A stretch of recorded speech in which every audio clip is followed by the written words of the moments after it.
ಬೇಗ ಅಕೌಂಟ್ ನ ಫಾಲೋ ಮಾಡಿ, ಕನ್ನಡಿಗರು ಫಾಲೋ ಮಾಡ್ತಿರೋ ಅಂತ ಗೊತ್ತು, ನೋಡಿದವರೆಲ್ಲ ಒಂದೊಂದೇ ಫಾಲೋ ಕೊಟ್ಬಿಡಿ ಸಾಕು. ದೇವರು ನಮಸ್ಕಾರ, ಎಲ್ಲ ಹೆಂಗಿದ್ದೀರಾ? ನಾನಂತೂ ಸಕ್ಕತ್ತಾಗಿದ್ದೀನಿ, ನೀವು ಎಲ್ಲರೂ ಚೆನ್ನಾಗಿದ್ದೀರಾ ಅಂತ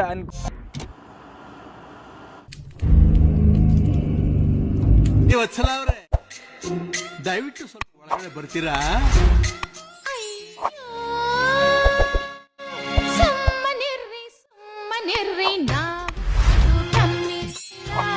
ಅಂದ್ರೆ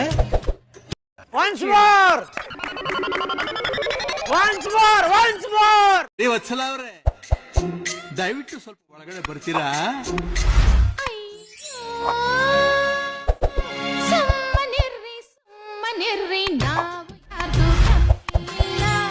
ಅಂದ್ರೆ